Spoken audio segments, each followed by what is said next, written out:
It's a friendly reminder that love is not a feeling. It is a commitment.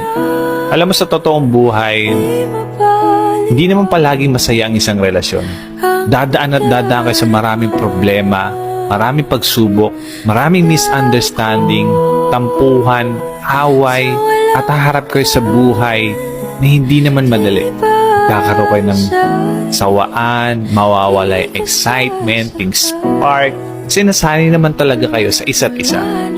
Pero alam mo, sana ang huwag mawala sa inyo is piliin yung mahalin yung isa't isa. Na sana kahit anong pagdaanan yung pagsubok, andyan kayo para sa isa't isa.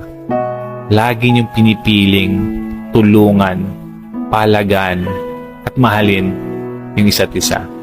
Remember that love is a choice and always choose to love each other. Okay?